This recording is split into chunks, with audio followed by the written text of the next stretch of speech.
There's all kinds of ways to feel lonely. Settle in, because I'm about to tell you the story of my life. More specifically, why my life ended.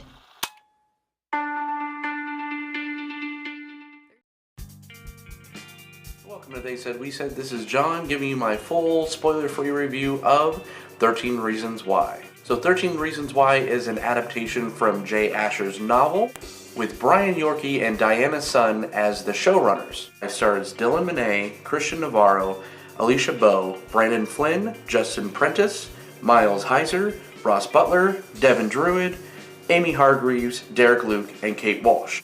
It's also the debut of Katherine Langford, who plays Hannah Walker, who the show revolves around. So I will try to keep this one as spoiler-free as possible. So in the very beginning of the series, we find out that Hannah Walker has killed herself. So she has created cassette tapes, almost like a scavenger hunt. With the help of Christian Navarro's character Tony, she has basically distributed to the people she has felt has wronged her and has contributed to her suicide. So the other co-lead in the show is played by Dylan Monet, the character of Clay Jensen. Clay Jensen is kind of an introverted character, kind of socially awkward, but probably has, kind of, as we find out, has the most emotional connection with Hannah Baker, because it's his turn with the tapes, and we're kind of on this emotional roller coaster with Clay as he uncovers the reasons behind Hannah Baker's death. The real star of this series is the soundtrack for sure, and with a score by Eskimo, it's absolutely phenomenal and atmospheric, and they really nailed the music in this Netflix original series.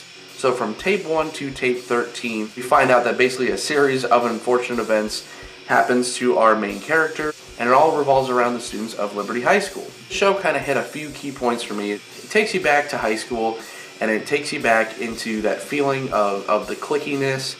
So at every turn, Hannah thinks she's found a buddy, a friend, until, you know, as high schoolers do, they tend to trade up into better friends and stop hanging out with the other friends. It's not something I went through. I didn't experience. I wasn't a real angsty teenager back in high school, but it's definitely something that I've witnessed. So this show puts a very bright spotlight on teen angst, bullying, slut shaming. The show has a lot of stereotypes too, which is kind of a good thing and a bad thing. Sometimes they shove the stereotypes down your throat a little too much and make it a little too obvious.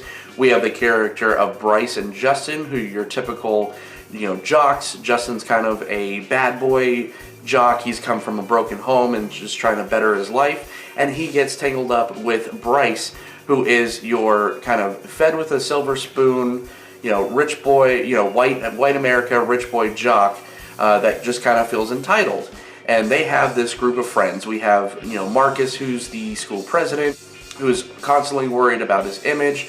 We have Courtney Crimson, who is your quintessential, you know, valedictorian with a secret, who's kind of the nerdy stalker type in Tyler Downs' character. So even though these stereotypes are kind of all, you know, played out and mapped out for us without having to think about where they're coming from, it is interesting to see this event and what happened to Hannah kind of force these people that, you know, might not normally be together and try to figure this thing out. And there is a lot of high tension in this show, which is done very well. And I am always a sucker for a good teenage drama. The real standout performances for me in this is Dylan Monet's character, Clay Jensen, Katherine Langford, who plays Hannah Baker. Hannah's character, yes, is kind of a victim. She's a victim of bullying and some other things, no spoilers here. It doesn't just paint that she's just this hopeless victim. She has made some horrible choices down the road as well, which she recognizes, which, you know, all culminates at the end. Even though she's kind of, you know, an outsider or a less popular kid, she still wants to, you know, date the jock and do these normal things, go to school dances, which is very true to, you know, real life high school. Two other really great standouts of the series for me is Brian D'Arcy James as Andrew Andy Baker and Kate Walsh as Olivia Baker. These are Hannah's parents. They do a great job of conveying that their heart has been completely ripped out and trying to pick up the pieces of what just happened to their daughter. So the $1,000,000 question is, I have a 14-year-old daughter. Is it good for, you know, kids to watch or people around the same age that these characters are supposed to be in? I would say know your kid. In my instance, I wouldn't say that this is I would want my daughter to watch this. There is some graphic violence, there's some graphic sexual content in this show, and there's a lot of language, drug use, all that stuff, but I would absolutely want her to read the book. This is something that's a very important show. It's not without its flaws, and we'll get into that in a little bit, but it is a very important piece, for kids and, young adults and parents to watch together, or, and ask questions and open up that dialogue of depression and sexual abuse and drug abuse and all these things. So it was a very important show, and I'm glad that it exists.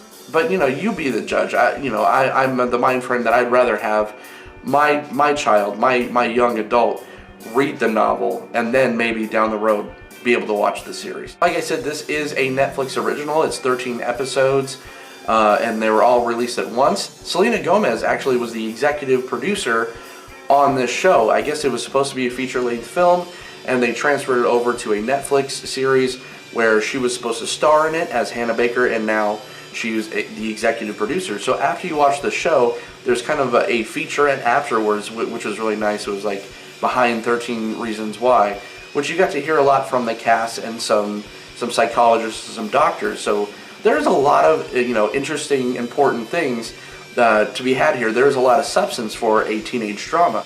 So some of the bad things, yes, it gets a little too angsty at times. There's a lot of different instances where Hannah's character probably should have been taking a little bit more responsibility for where she was, what she was doing. It just kind of felt that no matter what kind of things played out, the outcome always would have been the same. And that's a sad thing. That's kind of real life too. I've known people that have taken their own lives, and that's a horrible, hard thing. It's just really important to recognize those things, have conversations with people. If they do portray these kind of signs of, cries out for help or anything like that, then absolutely. And the character of Hannah Baker is basically shouting from the hilltops, I have these problems, I need someone to help, and kind of unrealistically, people shut her down at every turn. It was shot very well, has some cringeworthy dialogue, but not too bad. For the most part, the dialogue's great. The music is absolutely fantastic. I would give 13 Reasons Why a 4.2 out of 5. So guys, that is my review for 13 Reasons Why. I heard there might be a sequel. I don't really know how that would work. I'd be kind of interested, just because it was kind of an interesting story, and they do kind of leave it up in the air to continue on with the story. A lot of people don't want to see it. Either way, I could or I couldn't. I'm getting a Stranger Things sequel, which I never thought I was going to get, so, and I'm super excited for that. So I definitely give it a try. So guys, you can find me on Twitter at the Orzov Dunn. You can find me at the They Said We Said Facebook page, and you can find me at They Said We Said on Instagram. So thanks for watching this review, and I'll see you next time.